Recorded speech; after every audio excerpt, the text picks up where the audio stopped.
He'll correct me if I screw up here. Okay. We're going. Today's date is October 16th, 2003. We're in Manhattan, Kansas with the World War II Oral History Project. And our veteran today is Fred Hadle. I'm Al Edwards doing the interview, and Ray Kurtz is on the camera. We'll begin by, Fred, if you would, tell us your name and the date you were born and a little bit about your early childhood and school. Okay, my name is Fred Hadle.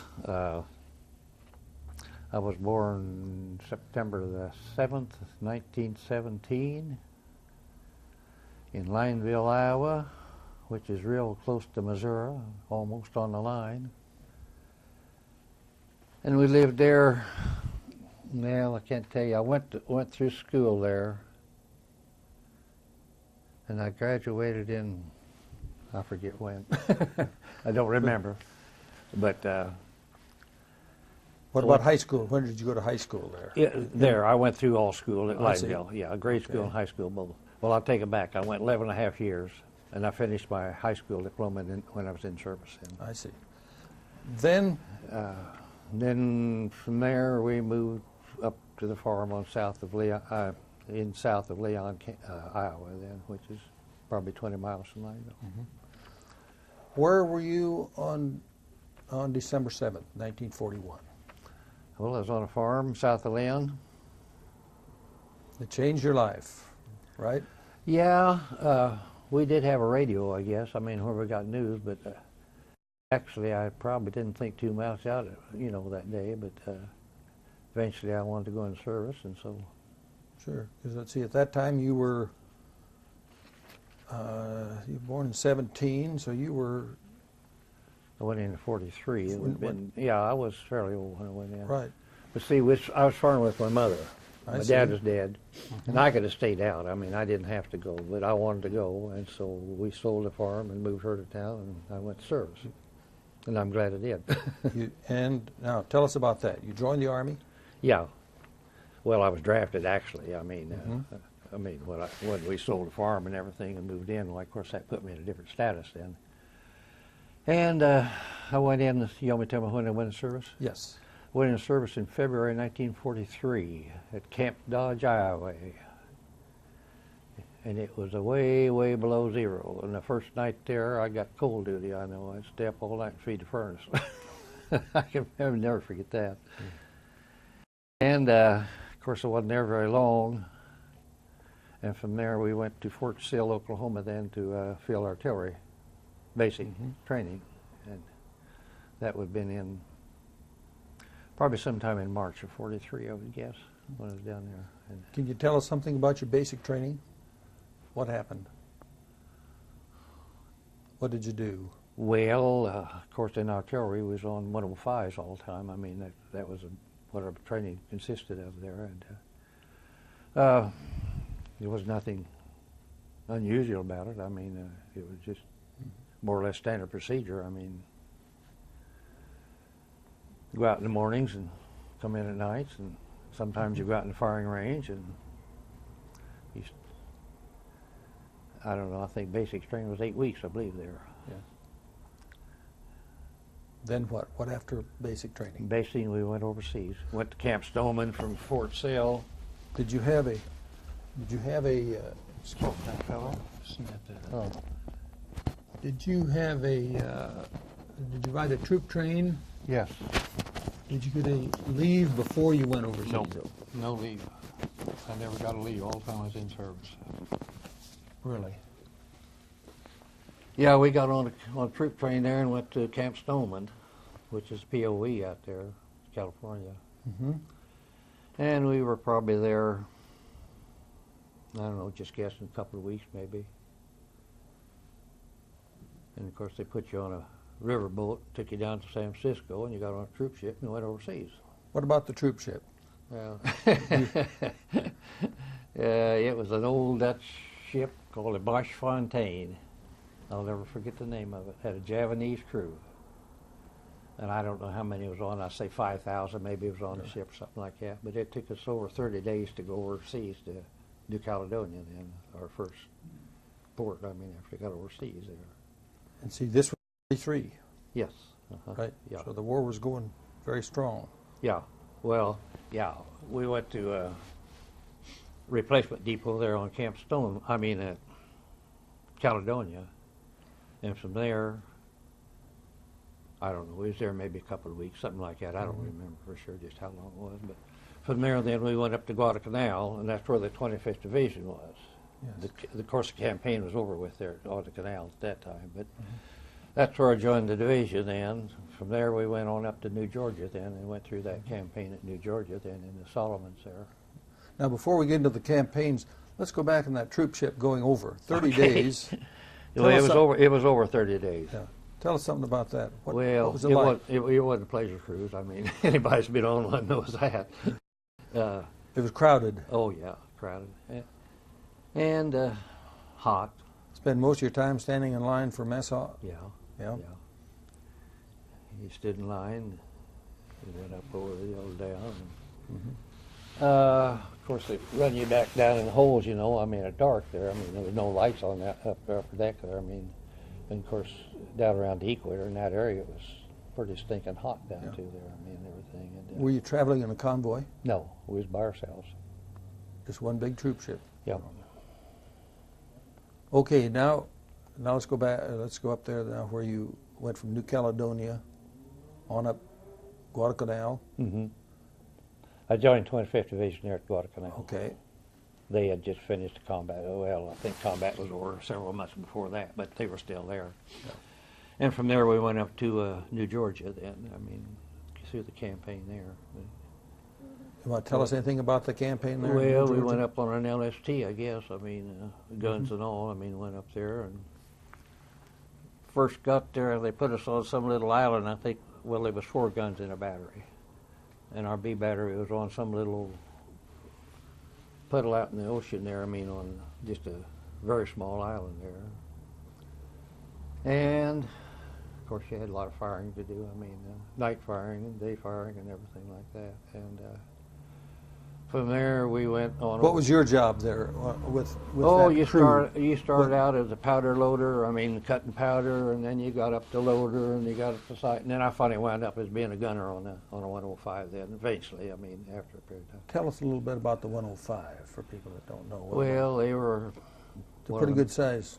They were a little over 5-inch guns. Yeah, they were one of the main artillery pieces. I mean, in the divisions. Then, of course, you had corps artillery and everything. It had bigger guns, but I think it was four batteries, I believe, A, B, and C batteries. I mean, each had 4 guns, and it was 12.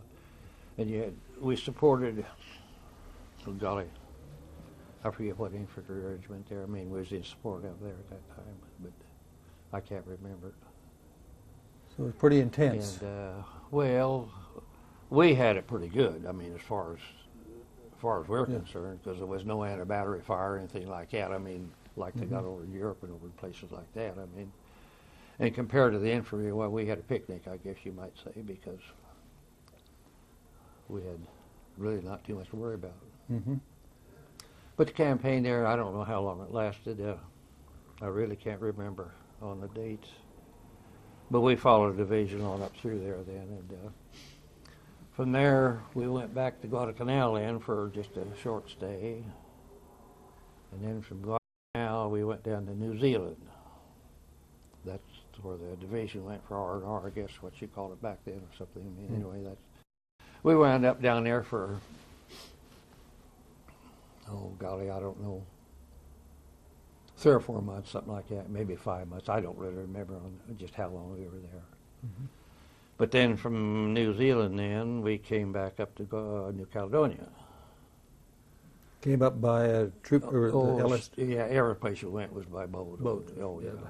There was troop ship, of course, there, but some of between the islands we was on LSTs and LSIs and stuff like that through there. I mean, when you just island hopping. But from New Zealand then we came back up to, like I say, to New Caledonia. And we were on New Caledonia for Oh, probably 6 or 8 months. I can't remember just exactly what it was there. And of course, he was in killing time, I guess you might say there. But he had a retreat parade every Sunday and all that good stuff and everything. And Working on equipment, keeping your equipment up, or yeah, I got in a motor pool and I got to drive the battery commander around there once in a while. mm-hmm. He'd go in Nemea, I guess, Nemea, or what they pronounce it over there. He'd take off on Friday evenings, go in there and spend all weekend. Well, I got to drive him down there, so I got to lounge around all weekend then. You spent the weekend down there then? Yeah, most of them, not all Uh-huh, of them. But yeah. I can't exactly remember what we did there. Not too much there. I mean, when we was in base, oh, there's a lot of drilling and stuff like that, and all that good stuff. But we were there probably, like I say, I don't know, 6, 8 months. I can't remember. I mean, time's got away from me. Whether I don't remember. But from there, then we went to where we headed to Luzon, Philippines. From there, right up there. I can't remember how. I know we went to a little island called Manus Island. I don't know if you ever heard of that over there or not. It's northeast of New Guinea. And that's where the fleet was assembling. And I mean, to go into Luzon, it was probably ships as far as you could see. I mean, all over the whole staging area, I guess you might say. And this is going back up with MacArthur. Going back up to Luzon then. Right. We was on the invasion of Luzon then. Right. And I think we landed there about day plus 1, plus 2, I can't remember, something like that. And then, of course, we was there then all during the campaign through Luzon then and everything. And that was some pretty severe It was battles going on there. Well, yeah, I mean, like I say, we had it pretty good Yeah, over there you- because, but the poor guys in the infantry is what it caught. That was a long struggle. Yeah, it was pretty nasty. But instead of we were scheduled to go down to Manila, but somehow or other, I mean, plans got changed or something. They sent us back up, north through the valley there through Baguio, I mean, which is a big summer resort over there in the Philippines at that time, and we stayed there then until the campaign was over with, and come back down at Tarlac, I believe it was, and was in bivouac there for a while, and then from there we went up to Japan then. And Any on particular stories about Luzon that you want to tell us about that of interest? Oh, Probably a lot of them, but just something that catches your mind. That what kind of quarters were you in? well, living conditions, of course, were, kind of nasty because a lot of rain, a lot of mud. We were in tents. And if you had a tent, sometimes you didn't have a tent. I mean, it was in foxhole with their poncho over us and everything. And lots of soldiers, lots of people there. Yeah, well, sure. The only thing I can remember, I mean, as far as we're concerned on as anything critical, there was 2 Japs coming to camp one night. And they're supposed to have been guards on the gun, but I don't know what happened to them, or they were asleep or what. But anyway, they didn't see him. But one kid right next to me at a foxhole happened to wake up to see him, and he killed one of them. And the other one run down to the next battery where they got him down there. But that's about as close as anything I've ever come to over there. I mean, he got a lot of detail work there. He had islands, of course, was full of jungles and trees and everything. He had to go ahead and clean out a line of fire and everything, and of course you get stuck on those details. Why, it was something to do, I guess you might say. But you could, sleeping at night on some of those, you could hear Japanese barges running all over it and everything. Like I say, we had it pretty nice over there, really. You didn't see much air works going on or fireworks going on in the air at that time. That had pretty well diminished. Well, when we were on Guadalcanal, of course, it was right next to Henderson Field there. I mean, there was planes in and out all the time there. And, but as far as, up the front, you mean? Yeah. Yeah, they was strafing napalm and stuff like that. We could see all that, yeah. Yeah. Like a big 4th of July going on a lot of the time. Yeah, sometimes it was, yeah. But Eating C rations, K rations? we had a lot of sea rations, yeah. A lot of sea rations, a lot of sheep. I mean, well, goats we call them, I guess. Yeah. Coming in from Australia, New Zealand, or something. We got a lot of mutton over there. I mean, which is almost unedible, I think, as far as I'm concerned. You're not a connoisseur of lamb now. Well, it wasn't lamb. No. It was Sure. always from lamb. You could smell it cooking for probably 10 miles away. I mean, but actually the food wasn't that bad all the time. I mean, we lived. Probably gained weight on it. I don't know. Yeah. Well, I know when we got back to New Zealand, well, of course, food got pretty good then, and they had fresh milk there then, which you didn't get up on the island. And I know that ran over real big. I mean, that fresh milk. Those guys really absorbed that. Okay, now after Luzon, you go back aboard ship. We went to Japan Yeah, from Luzon, yeah. And we landed at Nagoya, I believe it was. Back on a big troop ship. Yeah, it was Or- on a troop ship, yeah. Well, everywhere you went outside the islands, I mean, you went on smaller boats. But They bring you in there on LS fighter landing crafts from the, or could they get in there with the bigger troop ships? Well, I think most of our liners on LSTs. I'm kind of hazy about it. I don't remember how we went into Luzon. I assume we must have went in on boats of some kind, but right now I'm completely blank on it. I have no idea. But I remember that when we went in, everything was level flat. I mean, because the Navy had went in there and, you know, pounded everything up for the landing and everything. And A lot of destruction of all the. oh yeah, all- there was, everything. well, trees and everything was completely. And people there were friendly. I mean, on the Philippines, they're real friendly and everything. Really anxious to see you back. Oh yeah. I was real glad. Okay, then now you're going back up. You're going up to Japan. Yeah. Tell us about that. Same old back on. Well, we didn't do anything up Japan really. Yeah. We went in Nagoya, I guess, and went out to a little old town called Kuroma. There was an air base there, and they had if I remember right, they had a great big monstrous warehouse full of captured Japanese stuff there, and I guess we were supposed to be guarding that. I mean, but it was pretty lax right then. I Now, mean, when would have this been? it'd About been what in dates? 45. Mm-hmm. Yeah. Before the bomb had been dropped. No, it's after. This is after. Oh yeah. Sure. Oh yeah. And so then you're going up there as more support for the I occupying guess. forces. I mean, as I say, we didn't do much up there. I mean, put in our time. You know, accumulating points, and so you could go home, and that was what everybody was going to do. But as far as actually doing anything, but Japanese people, I mean, you didn't get to see too much of them. But I know, they would come in and raid our garbage cans at nights and stuff. I mean, for food because they was really hurting. They didn't have much there. And they had a lot of them working in the camp then. I mean, as menial laborers and stuff like that and everything. And, How'd you feel about the Japanese at that time? oh, I don't know. They were just. I had much feelings really at that time. After you found out what all happened, why then you kind of figure, I mean, like their treatment of the prisoners and all that stuff. I had a good friend that was in the Air Corps. He got shot down. Bill Scott. I don't know if you ever heard of him or Yes, not. I have. Have you? Right. He spent about 3 years in a Japanese prison camp, and he could tell you some pretty nasty things. I mean, but at that time, no. I mean, he didn't have much feeling, or I didn't anyway. I don't know. I suppose the guys up in the front that was getting all the bad part of it. Why?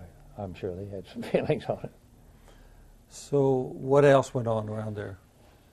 You're guarding the ammunitions and. Well, it was war supplies and stuff. I don't know. There was a little bit of everything. Field glasses, you name it. And just stuff like that in there. And it was. But as I say, we were pretty lax there. I mean, we'd go to town every day if we wanted to or something. I mean, there was very little regimentation there or anything. And it was cold. We was living in tents, but we had floors in the tents. But it was pretty doggone cold there. I mean, no hot showers. And how long would you spend there then? Well, I don't know for sure. Probably 3 or 4 months, something like that, till I had enough points then to come back then. And, we left there, I think, first part of December sometime, and it took us a little over 30 days to come back, because at that time the West Coast was slugged up with troops, you know. So they took us clear down through Panama Canal, clear up the East Coast into Jersey City then. So it was a long time getting home. Could you go back and tell us where were you when you heard about the atomic bomb being? We was on the Philippines, but I don't remember much about it. You don't? I don't really remember much about it. Pretty happy troops, though, when you heard that Well, it was winding down. And yeah, because we were scheduled to go in Kyushu sure. in the first part of November. Well, I mean, you probably know what they forecast on that. I mean, there's 1.5 million casualties going up there, so yeah, everybody was real glad to, I'm sure, to get out of there. Yeah. So you weren't real anxious to get out of the Philippines with that kind of a forecast in front of you. Well, But- no, not before the bomb was- armistice had been signed. No, That's right. No, it would have been a sheer slaughter. I mean, if they'd went into Japan, Yeah. because the islands were bad enough in a lot of places over there, and it'd have been far worse, I think, if they'd have went into Japan. Yeah, I don't think anybody's looking forward to it.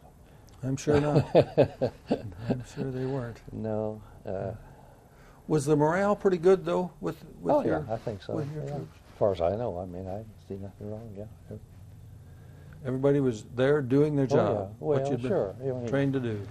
You weren't trying to come home or anything like that or anything. Everybody knew what you had to do, and it was just, well, what do you want to say? It was something you had to do. I mean, Sure. period. What about the mail? Did you get correspondence? Could you get? Pretty much Mail? got mail. Yeah. You were able to write letters home. And Oh yeah. So you were kind of kept up to date.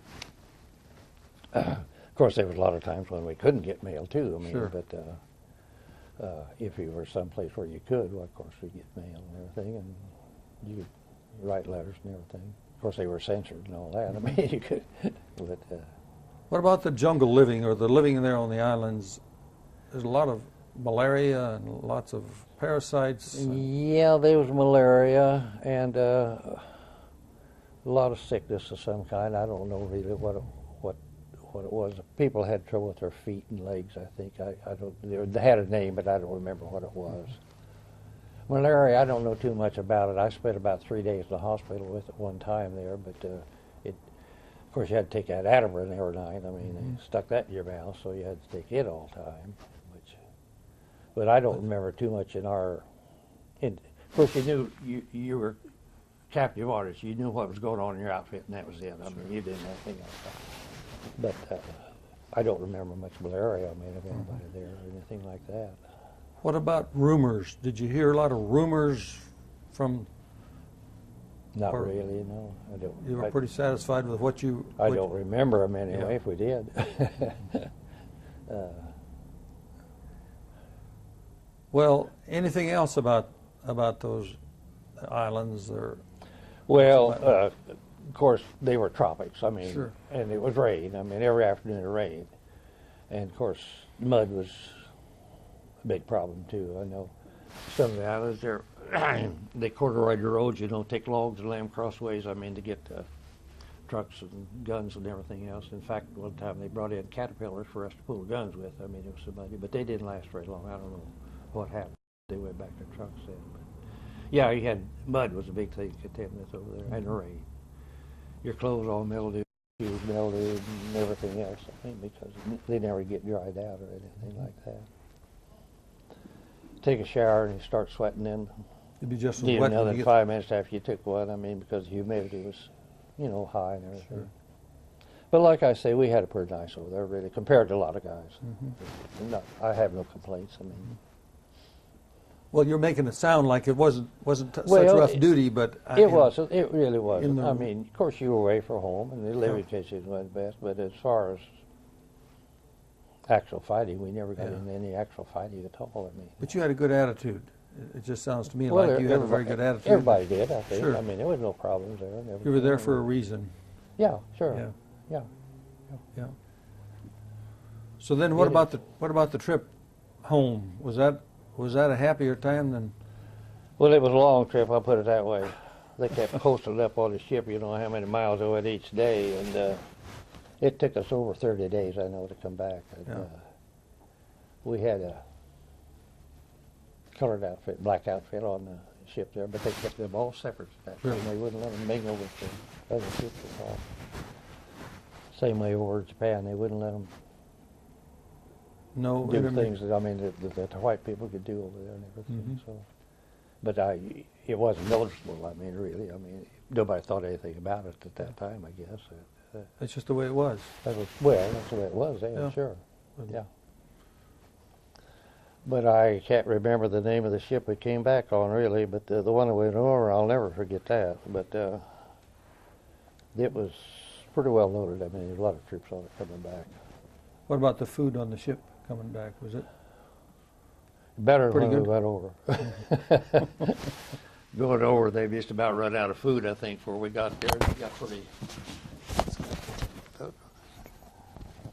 that clip on? Yes. So then you come back to the east. Slip down on my fingers there.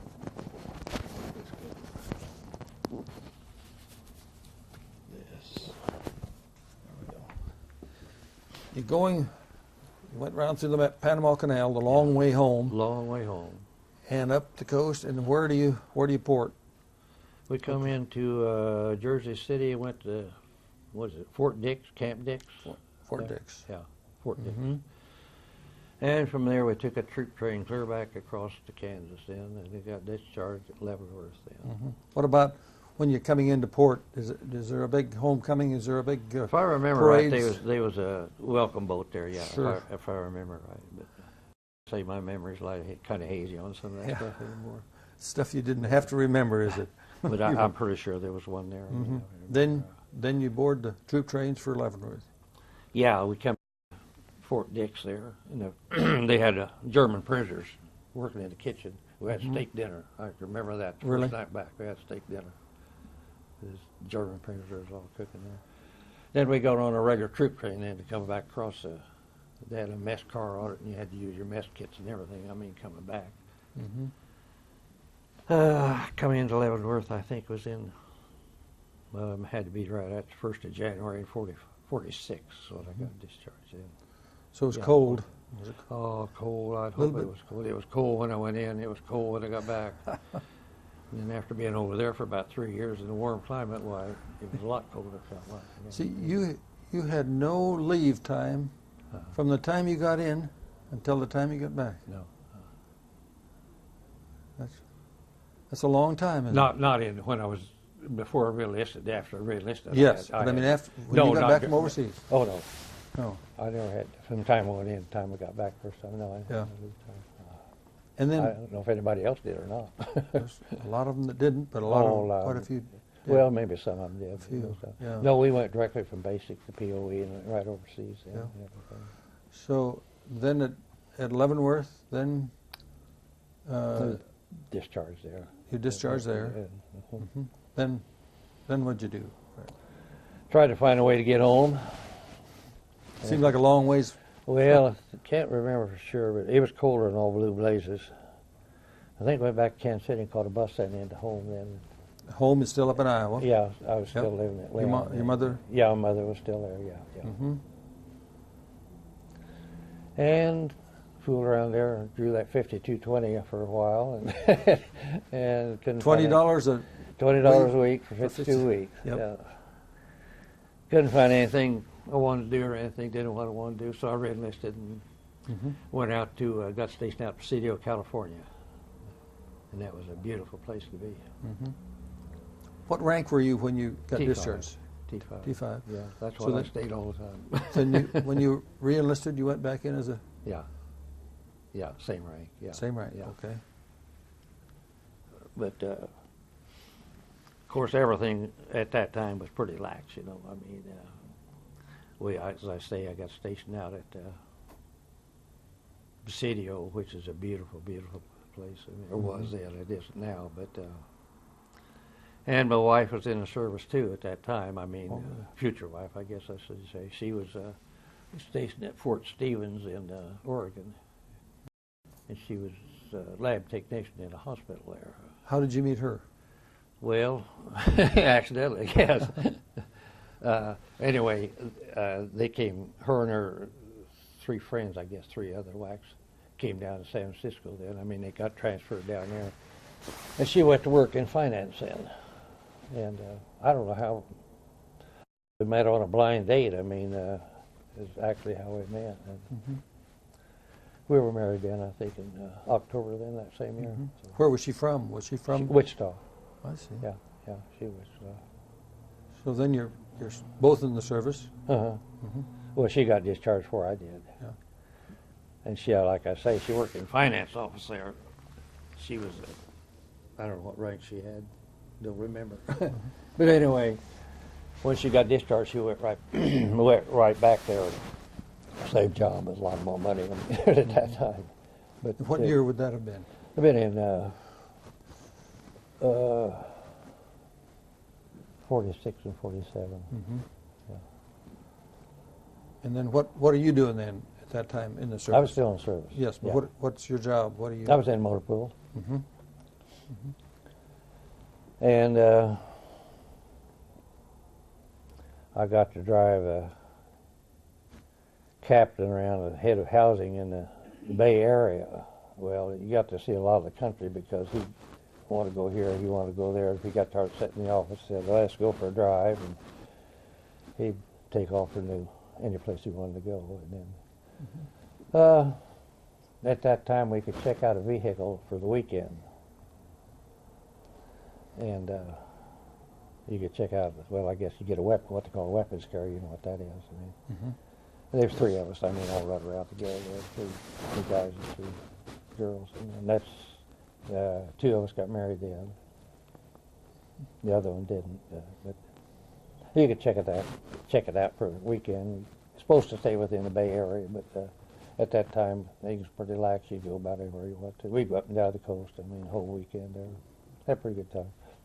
So how long did you stay in the service then? Or? Well, after 18 months after I re-enlisted. Then I think I got out probably early, I mean, for leave time or something. I can't remember what it was. I mean, but anyway, I got back home. I think we came back to Wichita then in the first part of August of 1947, I believe it was. Started school then down at Oklahoma State that fall, and of course living conditions at that time were pretty horrible at the schools, you know. So we came back, couldn't find any place decent to live, so we came back up to Wichita and finished the semester out.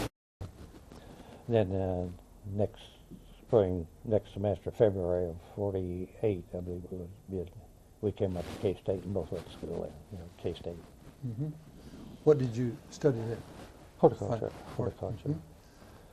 Finished up, and that's when they were putting up a new house out the horticulture farm. I don't know if you're familiar with that Yes. or not. And Yep. we got to move in a brand new house out there then, and got a job at the department and stayed there all the time until we retired. So we never did leave. I got here. So when did you retire then? From November of '83, I believe, Really? 1983. Yeah.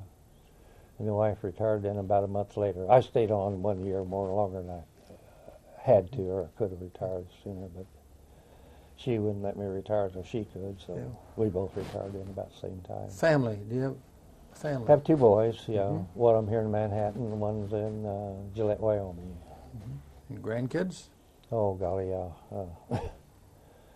We got we had six grandsons. Well, one of them passed away here a couple of years ago with cancer. I mean, he had leukemia.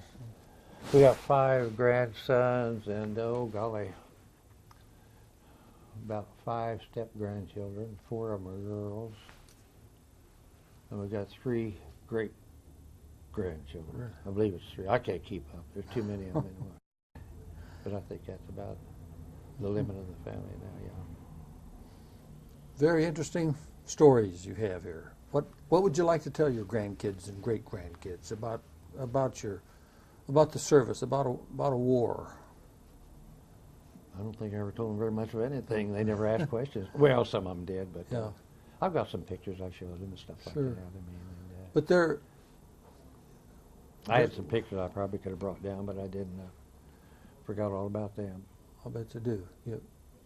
I've got one Yeah. set I take down to the veterans deal there full. I mean, Mhm. shows us gun positions over on Luzon there. I don't know where's that, but See, they'll get a copy of this, or you'll get a copy of this video, and they'll be able to see what Grandpa went through. yeah, okay. They're not too inquisitive. I mean, our oldest grandson here asks questions once in a while, or Yeah. something like that. But as far as But it'll be a good story for him to remember yeah, that he was there, yeah. because wars are still wars. Yeah, I'm glad I wouldn't be over in Iraq now. I think that'd be horrible over there. Pretty bad. Oh, it's bound to be that temperature-wise. Temperature over there. At 138 degrees, do you I think don't, that? I don't know how they could stand it over there with all that stuff they have to Yeah. wear anymore. Well, when you went through the wet jungles, and Well, That- it's hot over there, but I mean, we have to wear all that stuff they're wearing Yeah, over there. I mean, that's true. down to a pair of jeans, and that was about it. I mean, but well, any other particular stories you want to relate to those grandkids and mhm. about your time in the service or after the Well, service? one of our sons went in and was spent 4 years in Vietnam. I mean, I don't know whether he enlisted or drafted. I think he more or less enlisted in that, but he spent 4 years over. Well, he actually was in Laos is where he actually wound up, but we didn't know it till he got home because they couldn't tell us where he was at then. It wasn't supposed to be there, but he went to Thailand originally then. But he don't say much about what happened over there either. Well, that's why the purpose of these oral histories are to try to record some of this information Yeah. that'll be lost when this generation is gone. Oh, yeah, yeah. And we need to know some of these things because I think it's very important that the next generation knows. Well, sure. what I we- expect what there's a you lot of people forgot all about World War II. That's right. Yeah, I'm sure they have. Certainly.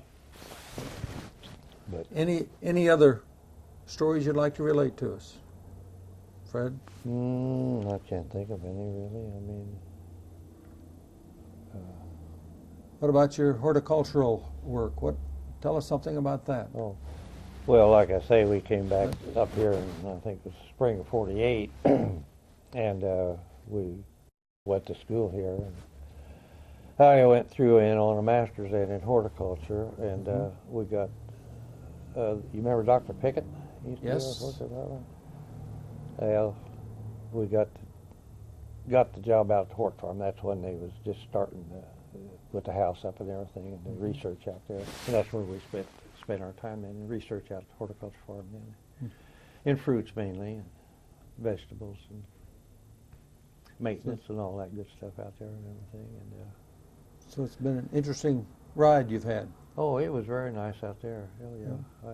I look forward to every year out there. I mean, especially during the fall of the year when apple harvest come and everything. It was real nice, yeah. Well, No, we've had pretty good life. I have no complaints whatsoever on anything. it's been very good to visit with you. Do you have any other closing remarks you'd like to leave us with? Or advice? We no, but World War II veterans are getting pretty scarce now. That's right. A few more years, there won't be too many of them left. What it was I heard the other day, how many of them was going almost each day. It was 12 to 1,500. it was an awful lot of them. So Yeah. well, you stop to think, most of us are getting pretty old anymore. That's right. Yep. So we're so grateful to have these stories recorded. Oh gosh, yeah, sure. We're wonderful. Now where will these all go? They'll go to the historical society, and then a Here- copy. here- The copy will be sent You mean to here in Riley County Historical. Historical. Yes. Okay, I Right. didn't know where they went. Riley County Historical Society. Okay, Yes. So they'll be on record. yeah. Thank you very much, Fred. Well, I've belonged to the VFW and the Legion for many, many years. And What would you say to the young veterans that have not joined those organizations? I think it's a good idea to join at least one of them anyway. I mean, or both of them if you can. I mean, well, I don't know how the Legion is, but the VFW is getting, well, hurting for members. I mean, younger members. I mean, of course, all the World War II guys, I mean, they're disappearing pretty fast, and we're getting some, but not some. We're getting some Vietnam members, and but it's still going. I mean, it's still fiscal. Yeah. Okay, I mean, they're not in debt too much and everything. They're making it go. I work bingo out down there about once a week. Good. But no, I think it's a good idea for them. If they don't go, at least join, be a member. Reunions? Have you ever had a reunion No, we with never have. with your unit, or do you keep in touch with any of those the people you were with? No, I watched the magazines for years there to see if there's any, and they never. One time I saw my outfit listed, 89th Field, Yeah. and I tried to contact them, but you had to go through the VFW somehow. I don't remember, and they had lost contact with him. So I never See. A lot of the guys I was with from the East Coast. Well, thank you very much. Okay, I don't know.